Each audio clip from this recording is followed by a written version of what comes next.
মার্কিন হামলার শিকার হলে তেল আবিবের হৃৎপিণ্ডে আঘাতের হুঁশিয়ারি ইরানের।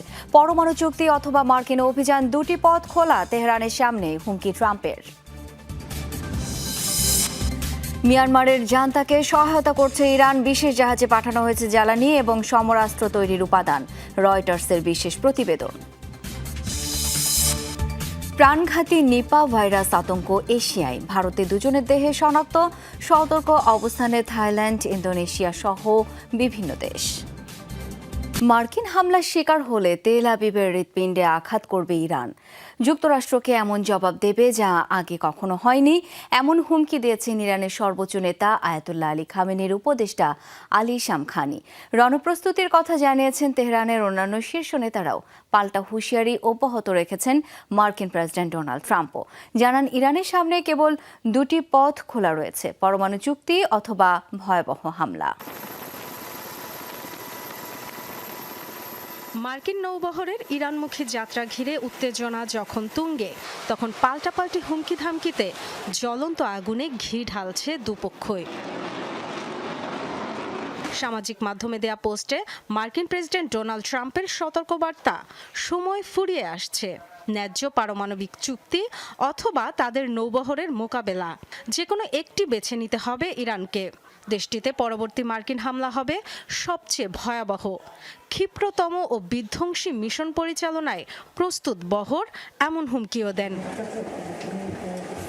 ইরানের প্রতি হুঁশিয়ারি বার্তা দিয়েছেন ইসরায়েলি প্রধানমন্ত্রী বেনিয়ামিন নেতানিয়াহুও।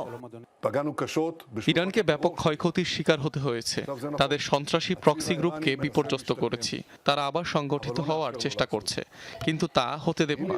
তারা যদি ইসরায়েলে হামলার মতো আত্মঘাতী ভুল করে, তবে এমন শক্তিমত্তা দিয়ে প্রতিহত করব যা তারা কখনো দেখেনি। তবে যুক্তরাষ্ট্র আর ইসরায়েলের হুমকি প্রত্যাখ্যান করেছে ইরান।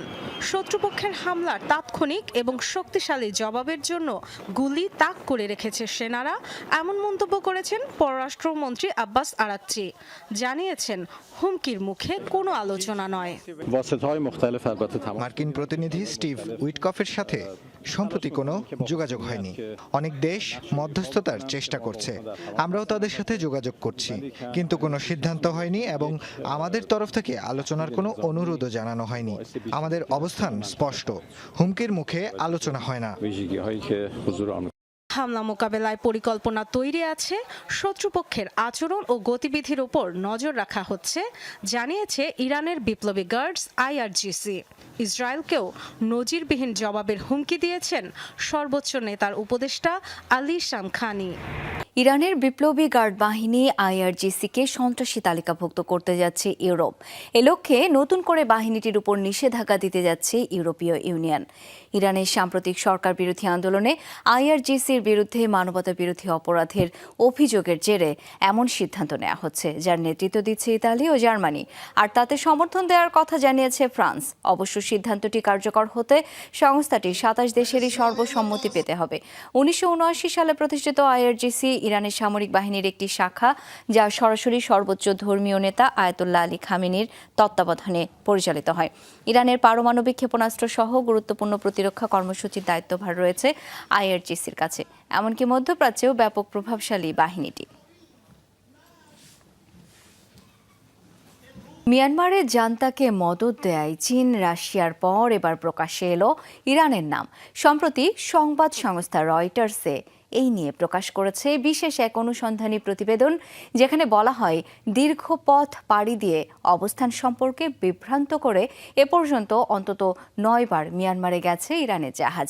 সরবরাহ করেছে ১ লাখ টনেরও বেশি জ্বালানি, পাঠিয়েছে যুদ্ধাস্ত্রের অন্যতম উপাদান কয়েক লাখ টন ইউরিয়াও। বিষয়টি নজরে এলে ইরানের উপর আরও কঠোর নিষেধাজ্ঞা আরোপ করে যুক্তরাষ্ট্র সহ পশ্চিমা কয়েকটি দেশ।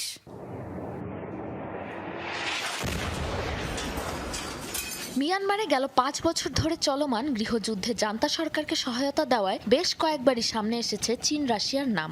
এবার সে তালিকায় যুক্ত হয়ে আলোচনায় ইরান। রয়টার্সের বিশেষ এক অনুসন্ধানী প্রতিবেদনে উঠে এসেছে চাঞ্চল্যকর কিছু তথ্য। গেল বছর সেপ্টেম্বরে ইরাকের বাসরা অয়েল টার্মিনালে দেখা যায় রিফ নামের একটি তেলবাহী জাহাজকে। একদিনের ব্যবধানে জাহাজটির অবস্থান দেখানো হয় বাসরা থেকে ৩৩০ কিলোমিটার দূরে, কিন্তু এর মাত্র ৩ মিনিটের মাথায় জাহাজটি আবার দেখা যায় ইরানের বন্দর আব্বাস সমুদ্র বন্দরে। বাস্তবে এই দূরত্ব অতিক্রম করতে অন্তত 10 ঘন্টা লাগার কথা। বিভিন্ন নথি যাচাই করে রয়টার্সের অনুসন্ধানী প্রতিবেদনের দাবি, ইরাকের বাসরা অয়েল টার্মিনালে কখনোই ছিল না ট্যাঙ্কারটি। প্রযুক্তির কারসাজিতে জাহাজের অবস্থান শনাক্তের অটোমেটিক আইডেন্টিফিকেশন সিস্টেমকে ধোঁকা দিয়ে বন্দর আব্বাস থেকে জ্বালানি মজুত করছিল ট্যাঙ্কারটি। ইরান থেকে হরমুজ প্রণালী হয়ে ভারতের দক্ষিণাঞ্চল পর্যন্ত পৌঁছায় রিফ। এরপর আবারও শুরু করে নিজের অবস্থান নিয়ে কারসাজি। ভারতের দক্ষিণ প্রান্ত অতিক্রমের পর জাহাজটিকে দেখা যায় বাংলাদেশের চট্টগ্রাম বন্দরের কাছাকাছি, কিন্তু এর কিছুক্ষণের মধ্যেই সামনে আসে আসল গন্তব্য। চট্টগ্রাম বন্দর থেকে ৮০০ কিলোমিটার দূরে ইয়াঙ্গুনের কাছাকাছি মিয়ানমার অয়েল টার্মিনালে নোঙর করে রিফ নামের তেলবাহী ট্যাঙ্কারটি। ইয়াঙ্গুনে ১৬ টনেরও বেশি জ্বালানি খালাস করে ট্যাঙ্কারটি। শুধুমাত্র জ্বালানিই নয়, বোমা ও গোলাবারুদ তৈরির কাঁচামাল হিসেবে সরবরাহ করে ইউরিয়াও। বলা হয় ইরান থেকে পাওয়া জ্বালানি ও রসদ ব্যবহার করে এ পর্যন্ত ১,০০০-এরও বেশি বেসামরিক এলাকায় হামলা চালিয়েছে জান্তা সরকার।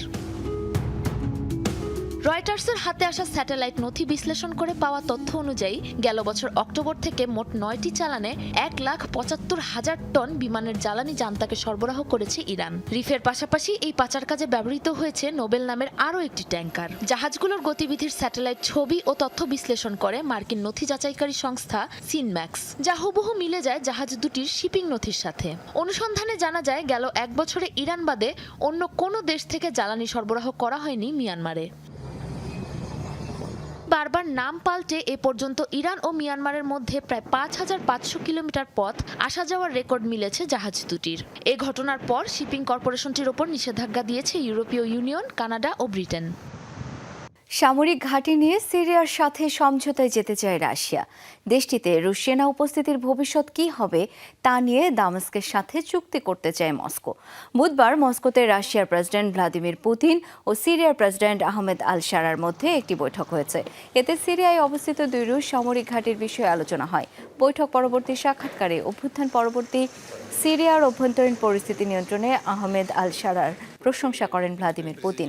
গেল অক্টোবরে প্রথমবার বৈঠক করেন পুতিন ও আল শারা। সম্প্রতি দেশটির কামিশলি বিমানবন্দর থেকে সেনা প্রত্যাহার করে নিয়েছে রাশিয়া।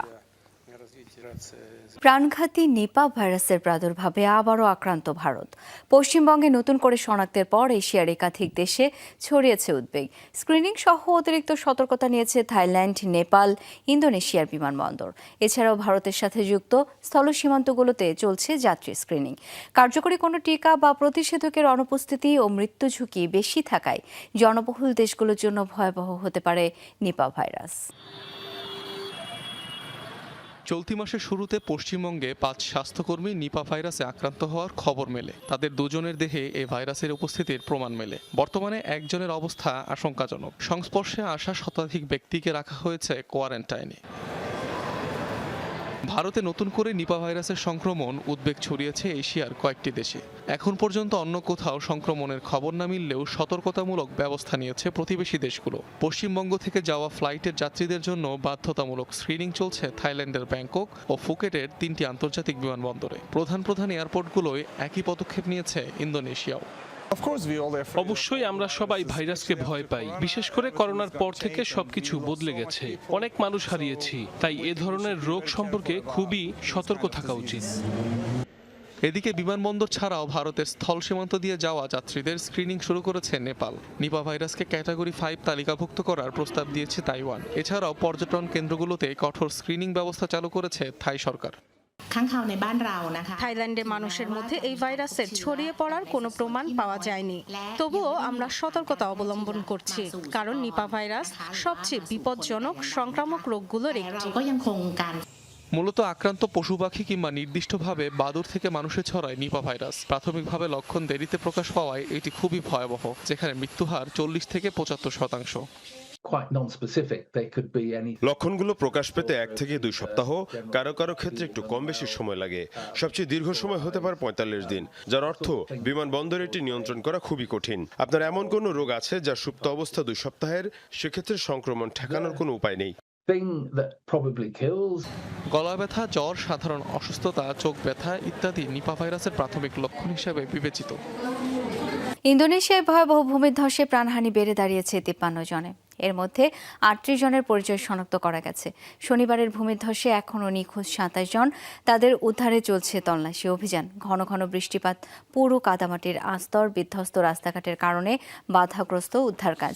ড্রোন ও প্রশিক্ষিত কুকুর সহ 8 শতাধিক সেনা সদস্য ও উদ্ধারকর্মী মোতায়েন করা হয়েছে। জাভা প্রদেশে আকস্মিক ভূমিধসে কাদামাটির নিচে পুরোপুরি চাপা পড়ে একটি গ্রাম। এই ঘটনায় জীবিত উদ্ধার হয়েছেন 75 জন। দুর্যোগ প্রবণ এলাকা থেকে বাসিন্দাদের দূরে থাকতে বলা হয়েছে। ভেনেজুয়েলাকে জব্দকৃত ট্যাঙ্কার ফেরত দিচ্ছে যুক্তরাষ্ট্র। বুধবার 2 মার্কিন কর্মকর্তার বরাতে এই তথ্য জানিয়েছে বার্তা সংস্থা রয়টার্স। প্রতিবেদনে বলা হয়েছে, এমটি সোফিয়া নামের সুপার ট্যাঙ্কারটি ভেনেজুয়েলা কর্তৃপক্ষের কাছে তুলে দেওয়া হচ্ছে, যেটি পানামার পতাকাবাহী ছিল। তবে কেন এটি ফেরত দেওয়া হচ্ছে সেটি নিশ্চিত করা হয়নি। তেল পরিবহনের সময় গত 7 জানুয়ারি মার্কিন সামরিক বাহিনী ও কোস্টগার্ড জব্দ করে ট্যাঙ্কারটি। দাবি নিষেধাজ্ঞা উপেক্ষা করে এটি ভেনেজুয়েলা থেকে তেল পরিবহন করছিল। ধারণা করা হচ্ছে এখনো ট্যাঙ্কারটিতে তেল রয়েছে। চীনের প্রেসিডেন্ট শি জিনপিং এর সাথে বৈঠক করেছেন ব্রিটিশ প্রধানমন্ত্রী কেয়ার স্টারমার। বেইজিং এর গ্রেট হল অব দ্য পিপলে এই বৈঠক হয়। 1 ঘন্টারও বেশি সময় ধরে চলে 2 নেতার আলোচনা। বাণিজ্যিক সম্পর্ক উন্নয়নের লক্ষ্যে বুধবার চীন সফরে যান স্টারমার। এটি গেল 8 বছরের মধ্যে কোনো ব্রিটিশ প্রধানমন্ত্রীর চীন সফর। যুক্তরাজ্যের অন্তত 50 জন ব্যবসায়ী এই সফরে অংশ নিয়েছেন। দুপক্ষের মধ্যে কূটনৈতিক সম্পর্ক জোরদারের পাশাপাশি কয়েকটি চুক্তিও হওয়ার কথা। এর আগে চীনের আইনসভা চেয়ারম্যান ঝাও লেজি সহ কয়েকজন শীর্ষ ব্যক্তিত্বের সাথেও সাক্ষাৎ করেন ব্রিটিশ প্রধানমন্ত্রী।